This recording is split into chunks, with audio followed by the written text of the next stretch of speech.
여러분, 2025년 한 해 솔직히 말씀드리면 좀 지치셨죠? 트럼프 2기 정부가 들어서면 비트코인이 당장이라도 2억 원을 뚫을 줄 알았는데 생각보다 지지부진한 횡보장에 이거 또 속은 거 아니냐 하시는 분들 많으실 겁니다.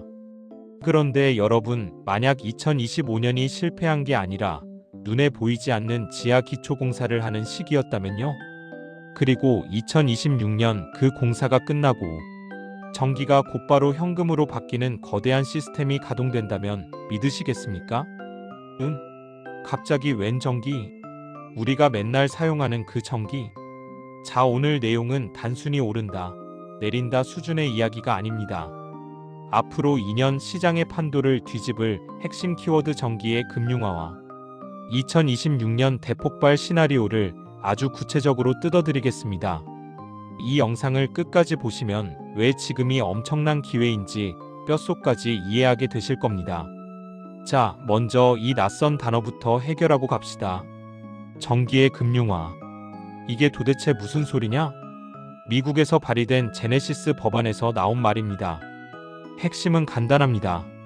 전기를 주식이나 채권처럼 거래 가능한 금융 자산으로 만들겠다는 겁니다. 예전에는 전기가 남으면 어떻게 했죠? 저장이 안 되니까 그냥 땅에 버렸습니다.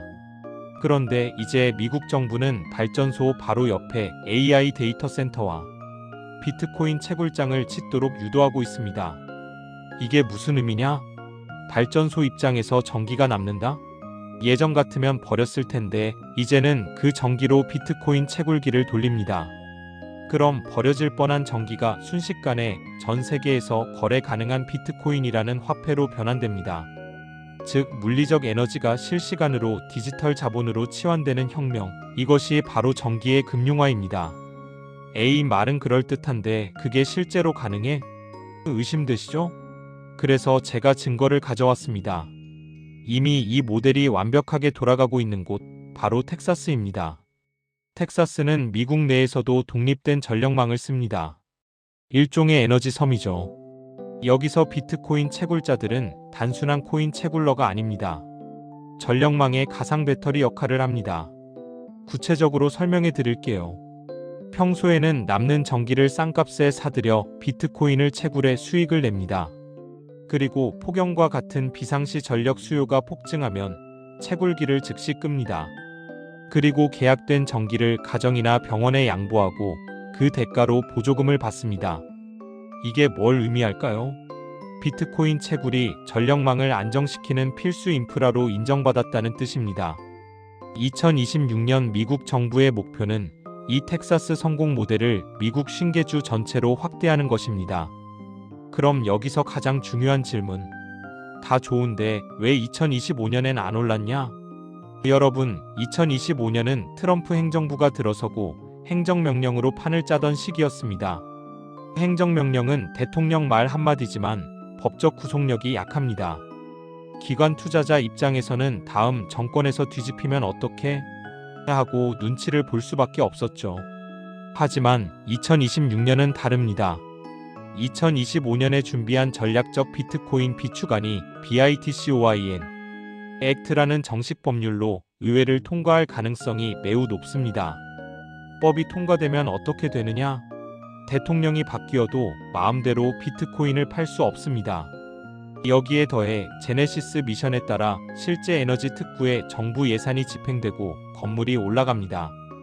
즉, 2025년이 설계도를 그리느라 조용했던 해라면 2026년은 착공에 들어가며 돈다발이 쏟아지는 해가 되는 겁니다. 자, 그럼 우리는 어떻게 대응해야 할까요? 저는 2026년의 흐름을 이렇게 봅니다. 앞서 말씀드린 법안 통과와 인프라 가동이 맞물리며 비트코인의 폭발적인 상승이 나올 가능성이 큽니다. 전기의 금융화가 실적으로 증명되는 순간이죠. 저는 올해 비트코인이 이전 정고점인 125K를 넘고 신고가를 무난히 찍을 것 같습니다. 물론 이건 개인적인 견해이니 참고만 해주세요. 저는 사실 고점, 저점이 얼마인지 잘 계산하지 않는 편입니다. 그 자산의 가치를 봐야죠. 하지만 무조건 영원히 오르는 자산은 없습니다. 2026년 11월에는 미국 중간선거가 있습니다. 선거가 왜요? 역사적으로 선거 시즌이 다가올수록 변동성이 심해지고 그 변동성으로 인해 공포감이 시장을 흔들 가능성이 존재하기 때문입니다. 그러므로 각자 보유하고 있는 자산으로 비중 조절 등을 통해 변동성에 대비해야겠죠. 그러나 여러분, 우리는 이럴 때 본질을 봐야 합니다. 지금 비트코인을 산다는 건 단순히 디지털 데이터를 사는 게 아닙니다. 미국의 차세대 에너지 인프라에 지분을 태우는 것입니다. 남들이 비트코인 이제 끝물 아니야? 라고 할 때 오늘 배우신 정기의 금융화라는 본질을 기억하십시오. 그리고 위의 내용이 이해가 가지 않는다면 여러 번 반복해서 보세요. 그러면 확신이 생길 것이고 투자는 확신의 크기만큼 돈을 버는 것입니다. 2025년의 지루함을 견뎌낸 분들만이 2026년에 다가올 거대한 부의 이동의 주인공이 되실 수 있습니다. 오늘 내용이 도움이 되셨다면 구독과 좋아요, 알림 설정 부탁드립니다. 감사합니다.